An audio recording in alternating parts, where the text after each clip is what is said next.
Hello, everyone. Welcome to episode number 31 of the StreamYard Live Town Hall. My name's Gage, and I'm here with Dan, of course. Dan, how are you doing? Doing great, man. How are you? I'm doing well. Thanks for joining us, Devonte. As most people watching will probably notice, we're both in different locations than we usually are. Dan's up north, and I'm actually stateside, so we're outside of our normal setups, but it's cool to be streaming from a different location. Yeah. Thanks for tuning in. Lady Boss, nice. Thanks for joining us live. If you guys have any questions, feel free to just drop them in during the chat and we'll answer them to the best of our ability. Dean, we're doing well. How are you doing? Dave, thanks for joining us. Nice to see you here, Ross. Oh, and Lady Boss is also from Vancouver Island. Fantastic. Cool. Michael, thanks for joining us. And before I forget, for anyone new here, there's 3 StreamYard pillars that we focus on and always mention at the beginning of our streams, and they are ease of use, stability, and professional-looking streams. And one thing that we wanted to touch on a bit is lots of people hear those pillars over and over again, but we don't always talk about the details of what they mean.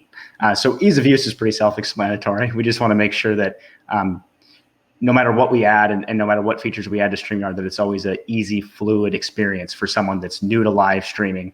And I think it's important not just for people that are new to live streaming, but people that just want to have a smooth experience and go live without having to think too much about anything other than their content. So we just make sure that we prioritize ease of use whenever we're adding new features.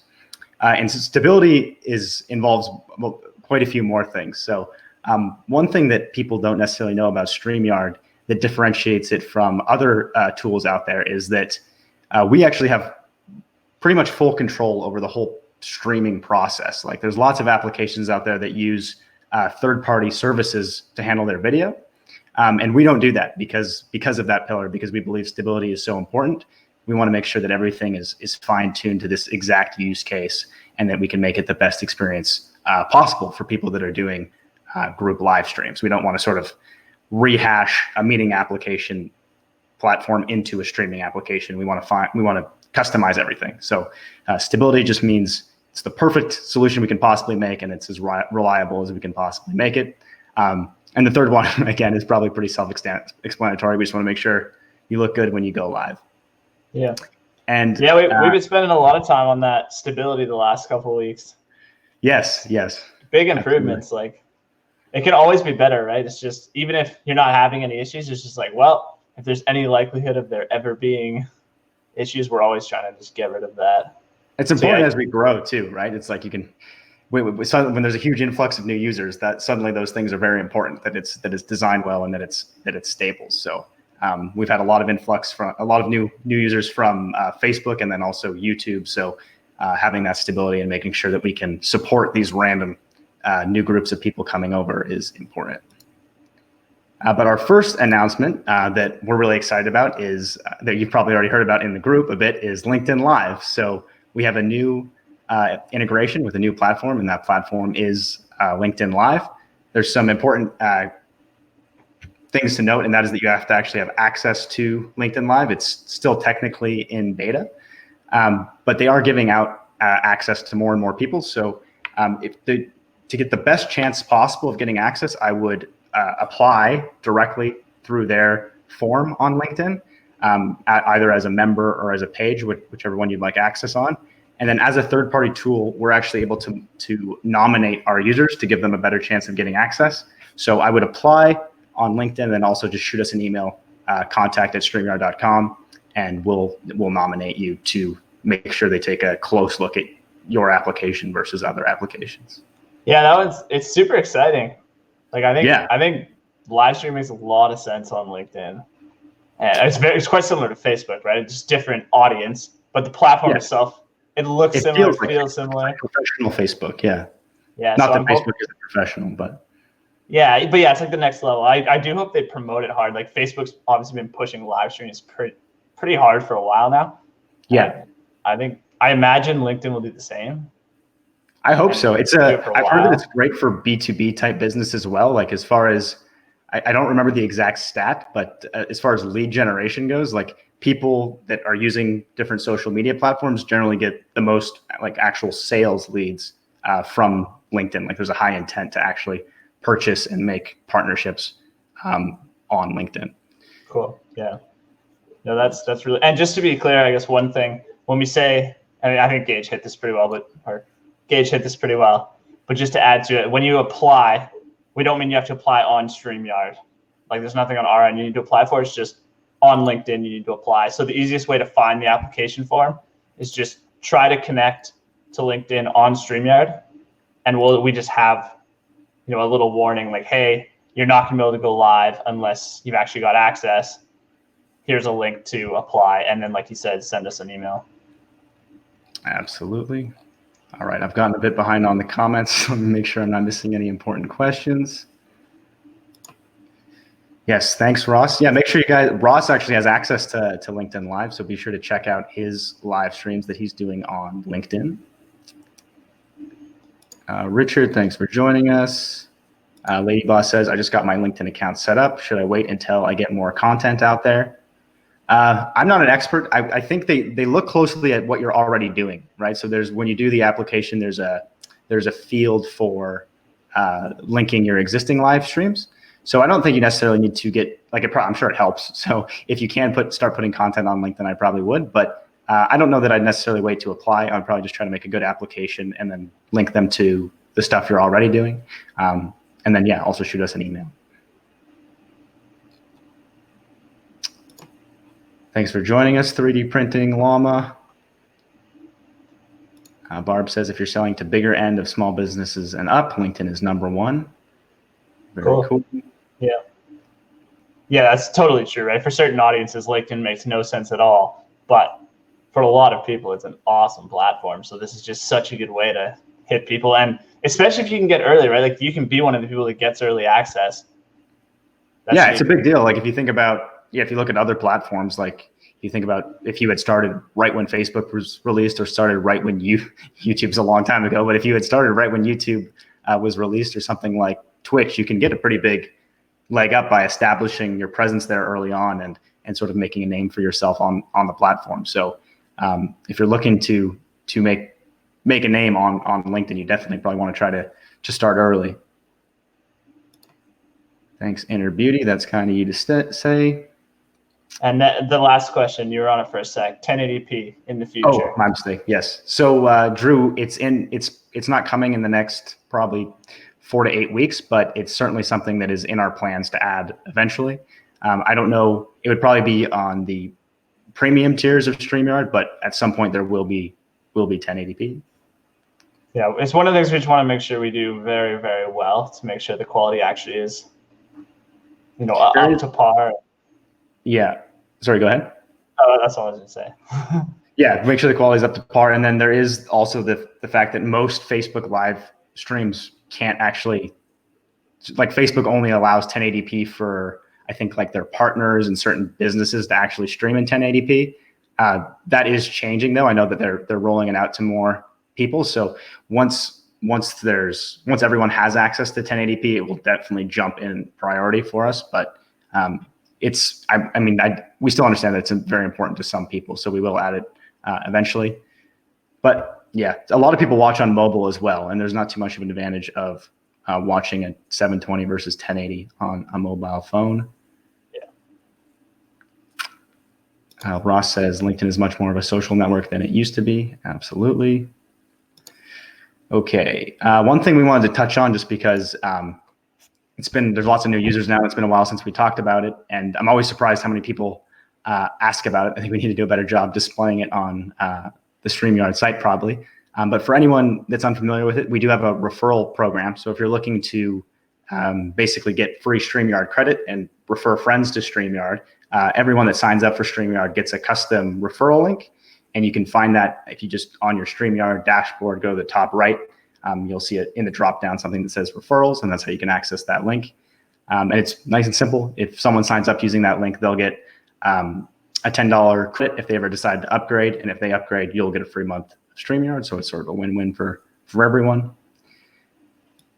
Also, for anyone that missed it, we actually released brands last week. I'm guessing a lot of people watching probably already heard, but in case you didn't, there's now StreamYard brands. So before we added this, everything was saved on a destination by destination basis. So if you were streaming to Facebook and uploaded overlays, you'd only have access to that on that Facebook page that you were streaming to. But with brands, you're now able to access those assets on any destination that you're streaming to. So if you uploaded a bunch of things on your Facebook destination and you decided to, you know what, I'm going to try going to YouTube today, you can still access all of that, which is kind of nice. Yeah, very convenient. And the next subject that Dan's going to talk a bit about is avatars, which we're excited are coming very soon. And I know that just based on the number of requests we've gotten is pretty important to people. So Dan's going to talk a bit about how that's going to work. And we actually have some questions for you guys too about what you might want to see with it. Yeah, so avatars. So when we say avatars, we're talking about, well, I guess I'll just demo this. Yep. This thing. So right now, if your camera's off, this is what your audience will see. And it's just like our default avatar. But then quite a few people want to have like the ability to customize that. So we're going to release that in the next couple of days. No set date yet, but it's coming this week. You know, unless something goes drastically wrong, it's coming this week. And basically, you can upload a custom image is how we're going to start. So there'll be a button. Well, there'll be buttons in different places, but you can just click like, hey, I want to use a custom image. You can pull it from your desktop. We'll save it for you and just automatically use it every time you go into a broadcast. And then we'll also have something, and we're just trying to make sure we get this interaction right. We'll have something where your guests can also choose an image. So like, hey, they want to use this custom image of themselves or this icon that kind of represents their brand. Or, because I know a lot of times we have hosts that are fairly tech savvy, but maybe your guests aren't quite as tech savvy and like you want to streamline the process for them. We'll have it where you can upload as the host. You could set your guest's image as well. So you could upload one for your guests, set it on theirs, and then they don't really have to think about it anymore. So that takes a little more time for us to like make sure we get it right. But I think that's quite convenient just because we've definitely seen some cases where the guest is really struggling and maybe doesn't know like what a browser is or just has trouble getting here in general. So yeah. Hopefully that makes it a lot easier. Yeah, I think it's a really nice feature to have because sometimes, your guests can't get their camera working or they don't even have a camera and they're not going to be uploading an image when they're in that situation because they're just sort of stressed out. But as a host, you're a bit more experienced. You can probably just quickly grab an image and display that for them, and suddenly the stream actually looks pretty nice when otherwise it might have just been just a little audio blinker going there, right? Yeah. If you guys have any feedback about that avatar feature, let us know. 3D Printing Llama says, really want guests to be able to see YouTube chat in the StreamYard window. Honestly, that's the only thing that annoys me. Otherwise, it's awesome. So that one is coming very soon. So 1080p is a little bit farther down the road, but this one is coming quite soon, probably next month-ish is what I'd say. The annoyance will not last that much longer, but we will have it relatively soon. Yes. Inner Beauty, will you extend the video overlay option? Right now it's only 30 seconds, but Nicole would like a minute. So I don't think we'll adjust the time for the overlays just because it's designed to be a really quick intro or outro clip. What we will do is we do plan on adding the ability to upload much longer videos that won't actually have any time limit. You'll be able to upload any length video that you want. And the idea of that that feature will be more for sharing like a long form video rather than a quick clip, a quick clip. So the clips are just sort of for quickly doing your intro, and we'll have another feature later on that's for if you want to have like a 2-minute video that you're talking over. Yes. Scotch for Dummies says, we've sent a ton of people your way. Well, we really appreciate that. Thank you very much. The Phoenix says, my guest keeps getting kicked out of the panel. So my first guess is that would probably be something to do with the internet connection. So you might want to ask your guests to either plug right into the internet or at least move closer to their router. And if they keep having issues connecting, shoot us a message and maybe we can help you guys troubleshoot. Dale says, great update. Thanks, Dale. We appreciate that. Dave says, I've been streaming on YouTube for the last 3 years with Hangouts on Air. Did my first StreamYard broadcast last night, and my viewers love the new platform. Awesome. That's awesome to hear. It's always nice. Like, it's one thing if you enjoy the platform, but it is. Yeah, it's the viewers are what really nice. matter. Yeah. Yeah, the viewers like it. Scarab Performance says the program needs to be less expensive. It's not 20 per month. It's 25 per month. It's only $20 if you pay for the whole year. Yeah, that's right. I don't think if I said 20 a month, I didn't mean to. We generally state it's $25 per month. And it's actually very expensive to run. So if we could make the program free, we would, but it's not something like OBS or these traditional programs that you download. Like every time you go live, we pay for a computer for you. So you hit the go live button and we actually allocate resources that we pay for every stream that sort of mix that stream and composite it and put it in a format that YouTube accepts and sends it out. And that's what allows you to not have a very powerful computer to use StreamYard. So it will definitely be adding lots of compelling features. So if you feel that it's expensive now, hopefully there'll be enough features in the future that you feel that it's the price, there's enough value there. But I assure you that for what our costs are, it's not particularly expensive. Michael says, I vote for guests being able to see the comments. Absolutely, that is coming soon. Ross says, brands and folders for banners are big upgrades. It makes it easy to go live on a moment's notice and still have a producer live show. That's awesome to hear. Yeah, personally, as a user, I'm a big fan of them.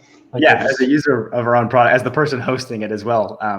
That's always how I start these streams, is I quickly think of what we're going to talk about and type out those banners. And one of the biggest annoyances was, well, just the drag and drop, first of all, but then being able to go into the old ones easily and see what I was talking about last week is certainly nice. Roy says custom avatars are coming in a few days. Yay, says the audio only guy. Yes, I think avatars will be fun for audio only people. Barb says excellent move, especially for podcasters. The avatars, I'm guessing. Yep, hopefully they enjoy that.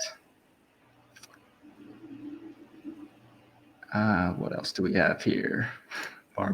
Barb's having a good chuckle at Roy. George, absolutely. Dan and I really enjoy working on it. Dale asks, what's the best way for phone calls on show? So I actually saw, I think it was Dave Brown that made a video on how he was doing this. I've never actually done it myself, but I think it can work well if you set up a Google Voice number. And so basically you can open up Google Voice in another tab on your computer. And then on StreamYard, you share that tab with audio. And then you can accept calls to that Google Voice number and people will be able to hear the call on stream. So you definitely want to experiment with that, because I'm sure it's the type of thing where you might want to get a sense of everything that's going on to make sure everything works when you actually go live. But Dave said it worked pretty well. Yeah, that's cool.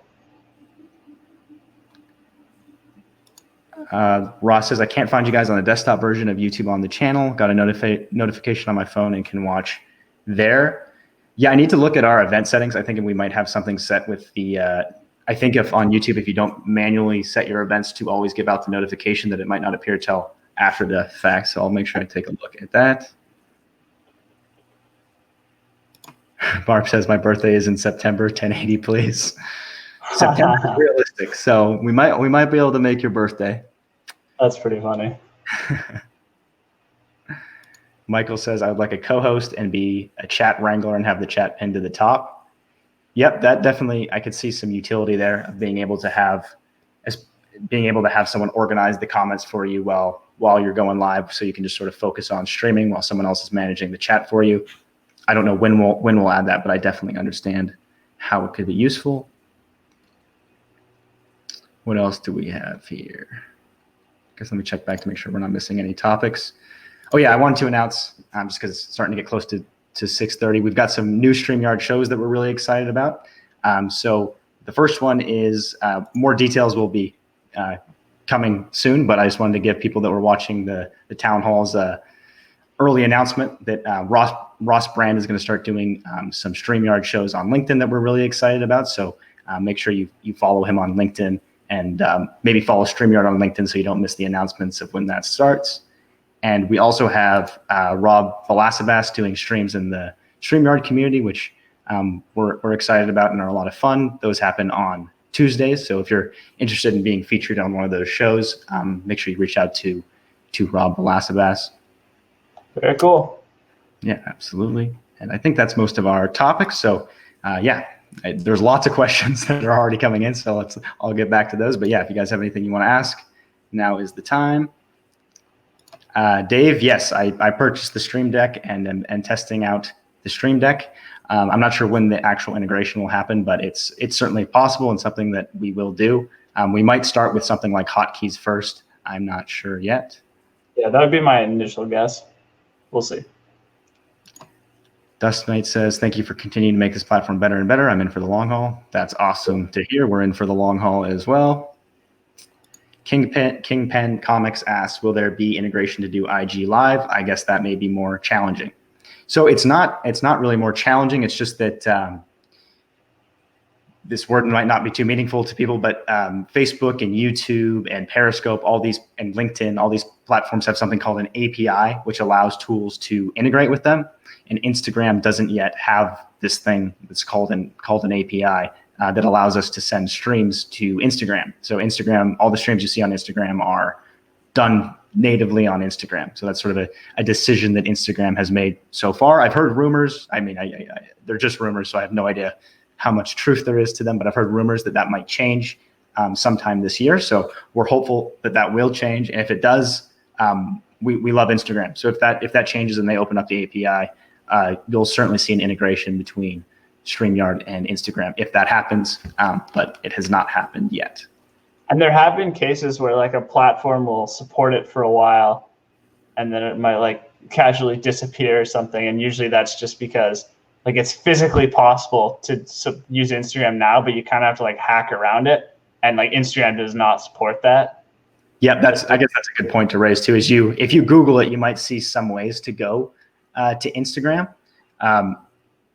It's not officially supported by Instagram. I don't know that I've ever heard of anyone getting in trouble for it. I think it's much more something that we would get in trouble for supporting versus the actual users. So I don't think they generally go after users, but as an application, it's a big no-no for us to do things like that. But there are workarounds where you can sort of get your credentials and then use something like OBS or even custom RTMB to go to Instagram, but it's not officially supported by Instagram. So we do not recommend it. Oh, Barb says she got the notice on desktop. That's good to know. I have noticed it before, so I'll have to check the settings I have for it. Hey, Shannon, thanks for joining us. I haven't seen you in a while. It's nice to see you here. My birthday is in September too. All right, we'll keep that in mind to make sure we hit all the list. That's cool. All right, what else do we have here?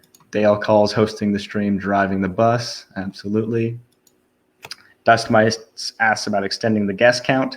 It's certainly not off the table. For anyone that doesn't know, it's not necessarily obvious. There is the 6-person on screen limit, but you can have 10 people in the studio. So that is sort of one way to get a higher guest count, is you can have 10 people in the studio and then swap people in and out. But I know some people do want to actually have 10 people on screen. So it's possible, and we might do it. And it might not be 10, maybe it would be 20. I don't know. But there might be a day where we increase on one of the plans the ability to do more guests. Russ, or Live Stream Universe, says looking forward to hosting shows for SY. Absolutely, we're looking forward to it as well, for sure.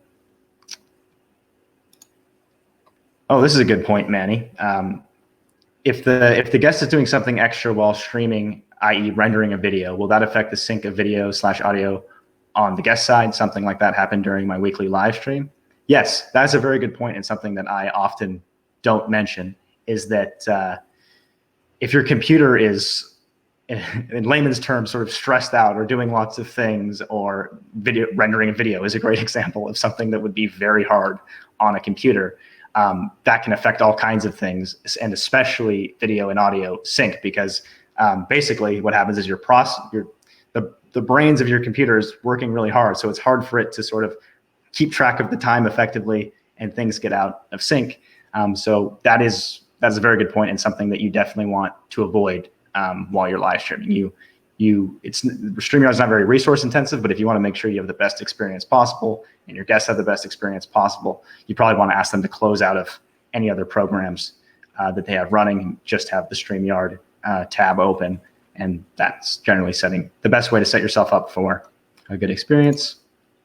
And then any of the things that we kind of recommend for hosts as well, like if you can plug your internet or plug your computer like directly into the internet instead of Wi-Fi. If your guests do the same thing, everything for the host holds true for the guest, essentially. That's a good point. Or if you are on Wi-Fi, go as close as you can to your router, and same for the guest. Storage Pirate, can you add moderators after a chat session has ended? I don't know if I'm fully understanding. On YouTube, I believe moderators can alter the chat at any point.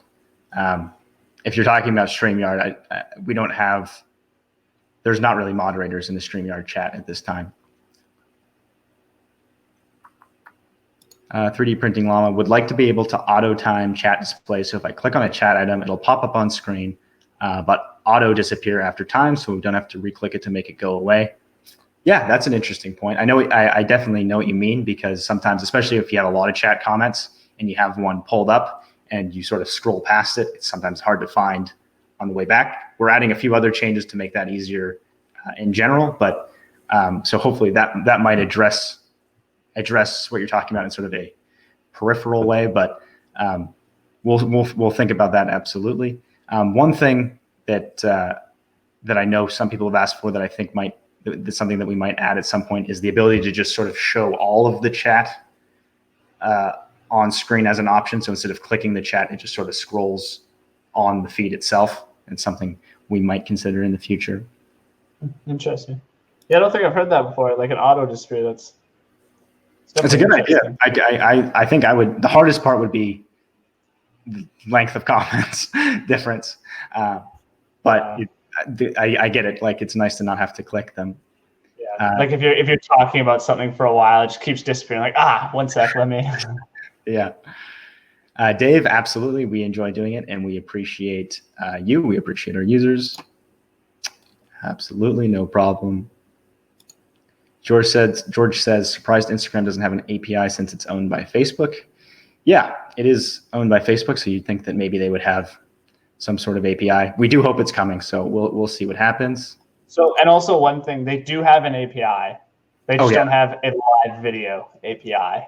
That's a good clarification. Yes, they do have an API, just not for IGTV. Like Hootsuite, Buffer, those types of things that are applications for posting text to Instagram. Those will work with Instagram because Instagram actually has APIs for that. But yeah, it's just they don't have one for live video. I think that might just be because they want to keep their content unique for now. But as far as I know, maybe they're thinking about it, right? So, but that's the decision is, do we want to allow it or not, and just have just mobile, keep the same kind of style? We'll see what happens. The fact they added horizontal video makes me optimistic, because I think part of my thought originally was that they just wanted to keep people on mobile, which is why they wouldn't want to have integrations with other programs. But the fact they added horizontal video makes me think that there's a decent chance. Yeah, we'll see. Lady Boss says Instagram and Facebook are cracking down on non-approved third-party API. That's interesting to know. I didn't know that. Well, they're cracking down on everything security-wise, right? So that's true. It's not surprising. I think the Congress and everything's cracking down on them. So. Yeah. Inner Beauty says, I'm confused how to change the background colors with just an avatar like you have it now. Please help. Yes, so this question comes up quite a bit, and we should probably figure out a way to make it a bit more intuitive. If it's just you on the stream, like, for example, just me like this, you don't see the background, right? Because it's behind me. So to see the background, you'll either have to be in a layout that shows it, like screen sharing would show it, or if you have a guest like Dan and I here, that's another example of when you'll see the background. So that's probably what's happening. If that's not the case, let me know. All right, we're just past 6:30 here, so we'll probably wrap things up pretty soon. Let me just make sure I'm not missing anything critical. Labels, yes, that's also, hopefully we did make the overlays a bit more clear to see whether or not it's displayed, so hopefully that helps out a bit. I think we've covered most. Yeah. I'll just address this one really quick. Yes, we definitely want to support mobile hosting at some point, so be on the lookout for that. I know it's very important to people, especially now that there's LinkedIn, and LinkedIn doesn't have an actual app where you can go live from mobile, and then YouTube has that subscriber limit. So I know it's important to some people. So it's definitely coming. And yeah, we've covered all the chat here. So yeah, thank you everyone for tuning in to episode number 31. We enjoy doing these town halls, and it's awesome to have you here. And this was episode number 31, StreamYard Live Town Hall. We now have the LinkedIn Live integration, and we're very excited about it. And just one final thing, Gage. Yeah. Just because we talked about it, like a lot of things come in the summer, and there's still, like LinkedIn's very, very cool. We still have a few other big ones coming in the next little while. So. Absolutely, yeah, on the same scale as LinkedIn. So keep your ears and eyes open for those things, because there's some awesome stuff coming. Should be good.